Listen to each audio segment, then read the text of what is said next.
Plumes of smoke and dust from the blazes have spread across Europe.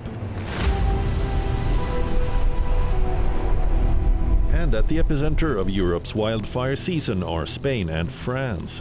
More than 300,000 people have fled their homes as massive wildfires sweep across France and Spain.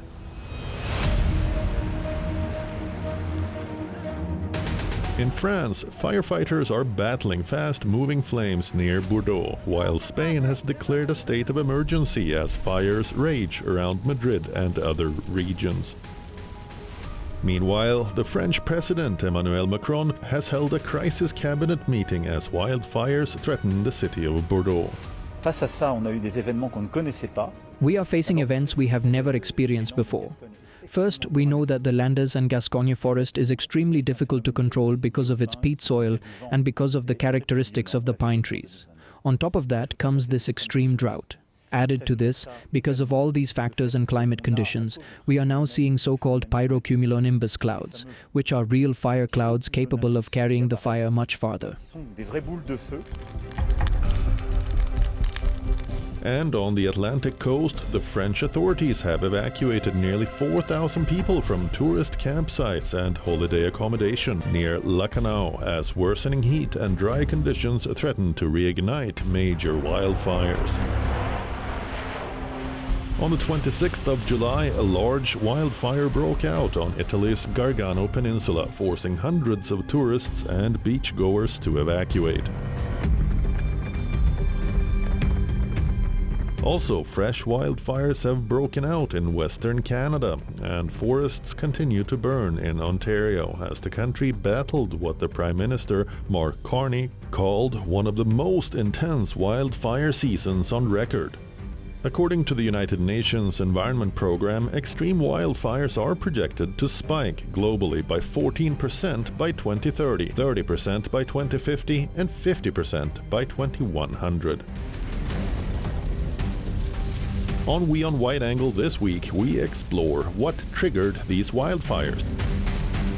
Do human activities cause wildfires? What's the global forest cover loss due to wildfires? And is it possible to stop wildfires from getting worse and more frequent?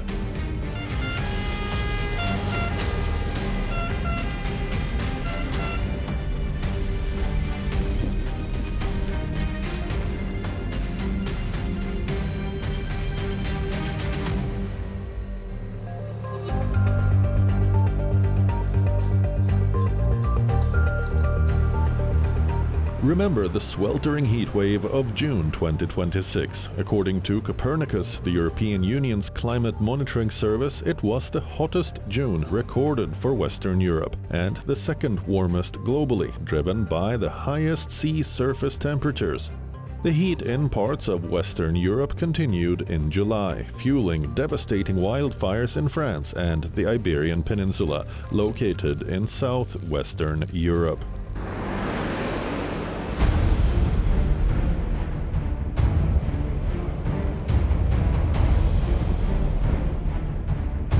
What began as a series of small fires in southwestern France has now grown into one of the country's biggest wildfire emergencies in recent history. The fires first erupted on the 22nd of July in the Gironde region west of Bordeaux. Fanned by extreme heat, strong winds and parched forests, the flames spread rapidly across the pine woodlands of Gironde and neighboring lands. Within days, the fire front had expanded dramatically, forcing authorities to order one of the largest wildfire evacuations in France's history. As the wildfires advanced towards Bordeaux, thousands of firefighters, soldiers, waterbombing aircraft and helicopters were deployed to stop the flames from reaching the city. The fire swept through the Cap of Ferret Peninsula, a popular Atlantic coast destination, and continued to threaten communities surrounding Bordeaux. Door-to-door evacuations were carried out in several towns as thick smoke blanketed the region, leaving residents facing hazardous air quality. The scale of the destruction has been staggering. More than 42,000 hectares have been destroyed in the Gironde lands fires alone, while nearly 98,000 hectares have already burned across France this year, setting a new national record. Authorities say this has already surpassed the devastating wildfire season of 2022. French President Emmanuel Macron has described the situation as the country's most severe wildfire crisis since the Second World War. He chaired emergency crisis meetings as France mobilized national resources and received firefighting assistance from several European countries. We are facing a completely unprecedented wildfire. The situation we are dealing with today is the most severe we have ever recorded, the toughest since the Second World War. More than 160,000 hectares have already burned, and the season is far from over. Although firefighters have managed to contain parts of the blaze, officials warn that the danger is far from over. It is a fire that is difficult to control, extremely difficult to control. It has already burned more than 40,000 hectares. That is far more than the area burned during the fires in this same region in 2022, when 22,000 hectares were affected. We are now already at 40,000 hectares. As I speak, the fire is stabilized, but it has not been fully contained, and I will come back to that point. But in Gironde, we are dealing with a phenomenon that is entirely unprecedented. But it's not just the scale of the fires that is breaking new ground. France is also witnessing an unusual pattern of these fires, including the formation of the country's first ever reported pyrocumulonimbus, or fire cloud.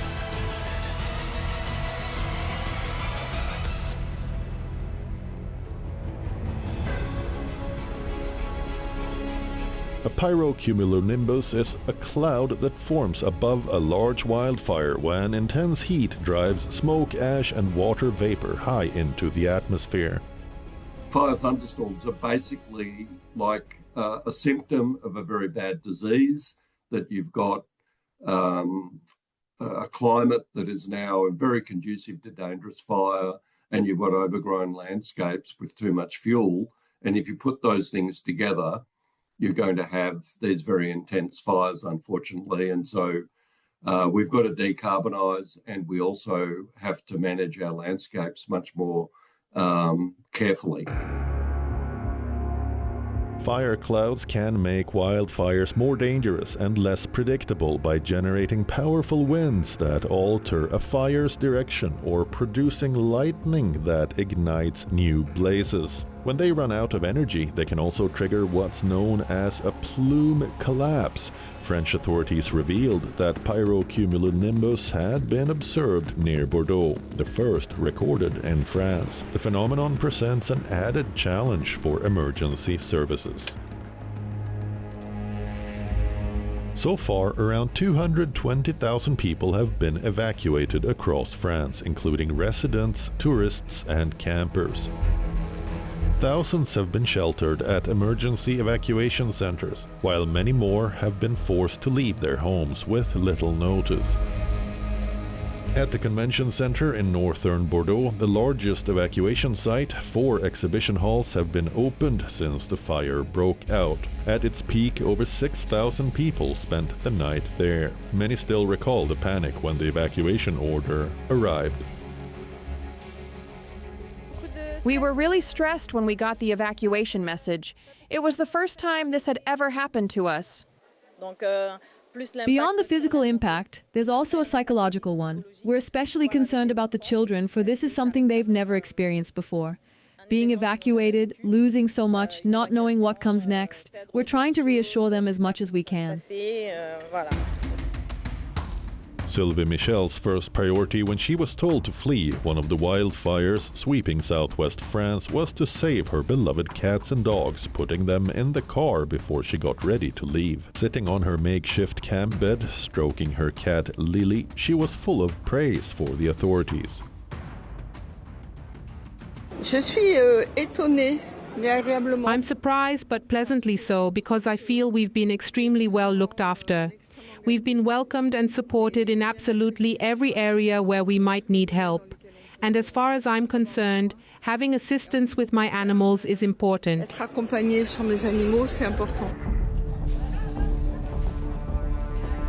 Residents of hard-hit communities near Bordeaux set up an improvised support network to help exhausted firefighters, offering home-cooked meals, massages and a place to rest between shifts. In Le Porg, a sea-facing town of 3,500 inhabitants located north of the popular holiday spot Cap Ferret, volunteers worked from a village hall stocked with food and bedding, preparing meals for crews battling blazes.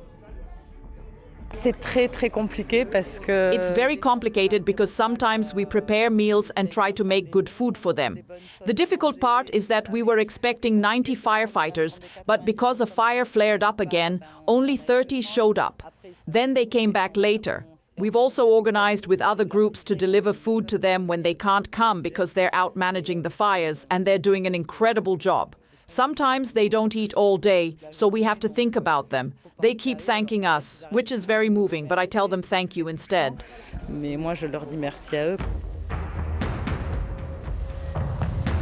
French workers created fire breaks along a highway between Marche-Prime and Blagon in a race to curb wildfires threatening the French city and wine region of Bordeaux before a new heat wave arrives. A video shared by the Interior Ministry showed crews operating harvesters and tractors to cut trees and shrubs, creating barriers to stop the spread of fires.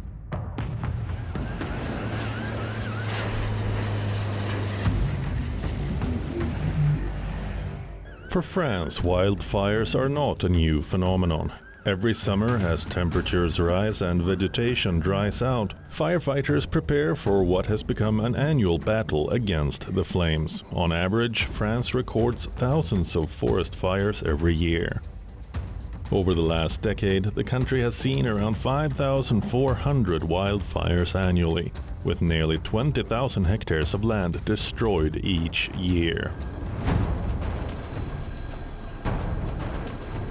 But the summer of 2022 became a turning point, an exceptional combination of record heat, severe drought and strong winds triggered one of France's worst fire seasons in modern history.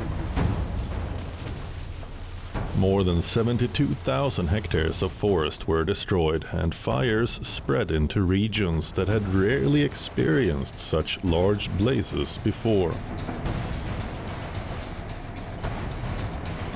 Today, the threat is no longer limited to France's Mediterranean coast. Areas in the southwest, including Gironde and the Landes forests, have emerged as major wildfire hotspots.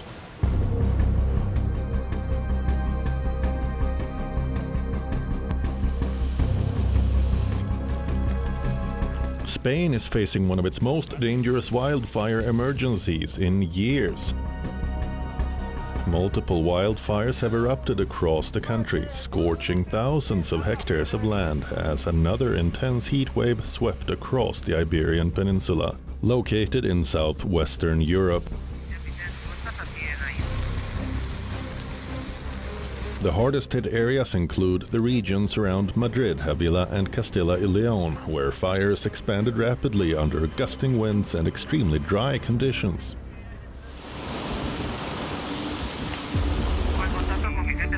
As the situation escalated, Spain took the rare step of declaring a national emergency. The government deployed its military emergency unit alongside thousands of firefighters, soldiers, helicopters and water-bombing aircraft.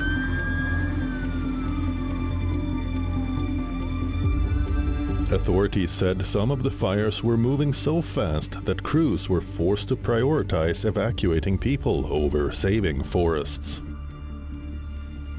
Tens of thousands of residents were ordered to leave their homes as flames advanced towards towns and villages. We in the village are completely surrounded by all the fires. In the end, the fires here and those in Almorox and Villa del Prado have merged. The one coming from Burgo Hondo is 10 kilometers from here and is already reaching this area. Evacuees sheltered in a sports center as emergency services remained deployed across the country. In Spain, more than 75,000 people have been evacuated and a further 30,000 ordered to shelter in place. As we were leaving, the smoke was already coming in and ash was falling. It was around 7 or 7:30 in the evening. We ended up packing almost in the dark. We got here. Well, we were in a hurry. Thankfully, my daughter and my nephew helped me gather everything, and I loaded into the car everything I could. More than anything, I'm afraid because of what is being lost, nature itself. Material damage is one thing, but that can be repaired, so to speak. What really hurts is the emotional loss. Burned vehicles, dead animals and scorched countryside were left behind after wildfires swept through central Spain. In Chapinera, a municipality west of Madrid, showed blackened fields, destroyed vegetation and wildlife killed by the flames. Standing in what used to be her daily route, Carolina Seguera and her dog looked at the charred landscape after wildfires hit her hometown of Valduiso. Seguera was evacuated as flames engulfed the hills near her home. That night, as we were leaving, you could see the fire in the mountain. My father, who lives downtown, sent me photographs and everything was burning. Saturday night was the worst night. As firefighters continue to make progress, Spain has begun easing some of its emergency measures. Authorities have lifted evacuation orders for 13 municipalities across 2 of the hardest hit fire zones. Although it remains unclear how many residents returned home, the move marks a major step forward after tens of thousands were forced to flee as the fires spread across the country. Authorities, however, warn that the danger is far from over. We are turning the tide and can therefore begin to see the light at the end of the tunnel in the fight against these wildfires while remaining extremely cautious. Indeed, the days and hours ahead will be especially challenging, among other things because Spanish Meteorological Agency has just warned us of a significant rise in temperatures and a new heat wave.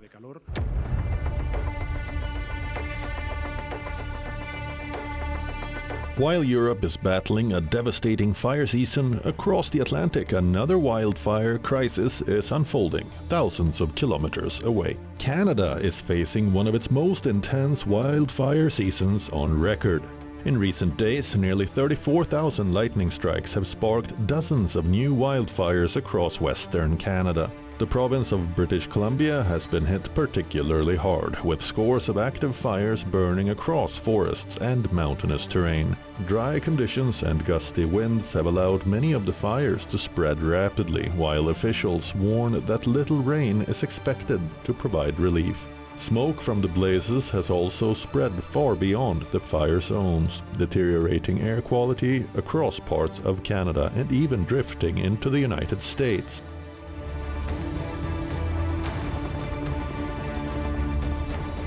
More than 5,300 firefighters, along with around 300 aircraft, including water bombers, helicopters and evacuation planes, have been deployed to battle the fires.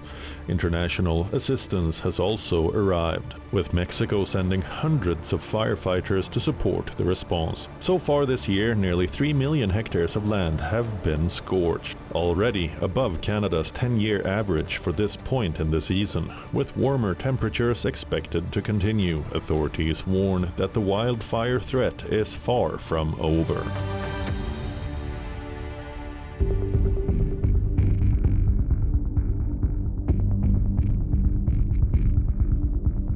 From Europe to North America to outbreaks in Asia, Africa and South America, the 2026 fire season is running fiery across most of the continents.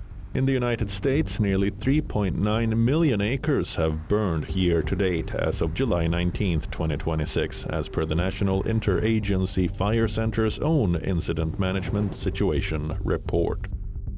Scientists tie the trend to a warming atmosphere. According to the National Oceanic and Atmospheric Administration, increased heat, longer droughts, and a thirstier atmosphere have been a key driver of rising wildfire risk in the western U.S. over the past 2 decades, since temperature, humidity, and fuel moisture are all closely tied to climate change. So, the mechanism is simple. Heat pulls moisture out of vegetation, and that dried out vegetation eventually becomes fuel. Rising temperatures create these drier, drought-like conditions that make wildfires more destructive and harder to control. Global warming is the single most important factor which is exacerbating wildfire. That is number one. Number two, it is difficult to control because these forests are contiguous forests. These are large forest areas. We are talking about hundreds of thousands of hectares of land which is burning. It creates its own atmosphere, and therefore it spreads very fast. The wind direction changes because of fire.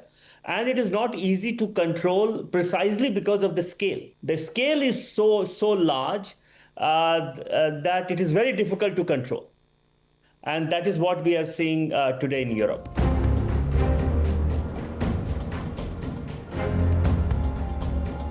In 2025, the total cost of damages caused by natural hazards was estimated at $224 billion. Wildfires rank among the most economically destructive hazards globally, and the costs are rising. Between 2014 and 2023, wildfires cost an estimated $106 billion in economic losses and $74 billion in insured losses globally, far exceeding losses in the previous decade, as found by the 2025 Global Assessment Report on Disaster Risk Reduction, or GAR 2025. While extreme weather conditions are strongly linked to climate change and driving the fires, many wildfires are still started by human activity. According to the European Commission's Emergency Response Coordination Center, around 96% of wildfires in Europe are caused by human activity, either accidentally or deliberately. Causes could range from discarded cigarettes, barbecues and campfires to sparks from machinery, power lines or arson.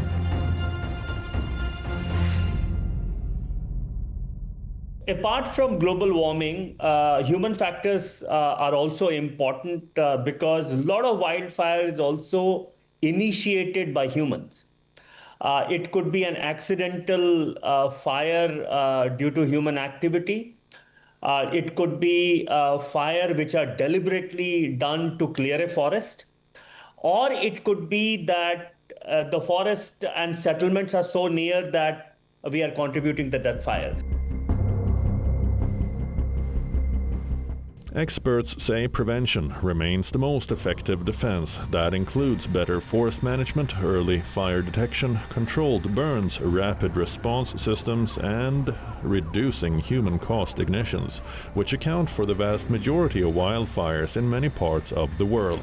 So, can wildfires be prevented? Well, not entirely, but most human-triggered ignitions are within human control. Land managers rely heavily on prescribed controlled burns to cut future risk. These low-intensity fires are set under mild wind, higher humidity and cooler temperatures to clear dead leaves, dry grass and small branches before they can feed a bigger blaze. Then there are property-level defenses too. Most homes ignite not from direct flames but from wind-borne embers that can travel over a kilometer ahead of a fire front, which is why home hardening measures such as fire-rated roofing and fine mesh vents are emphasized alongside defensible space. Large-scale forest conservation and restoration can also help slow down the spread of extreme wildfire. Planting less flammable, moisture-rich native deciduous trees acts as a natural barrier to slow down or halt advancing flames. As the world gets hotter and rainfall patterns become more erratic, we may see future wildfires worsening in terms of size, intensity, speed and frequency. And to control that in any manner, we must first tackle the impact of human activity on our planet.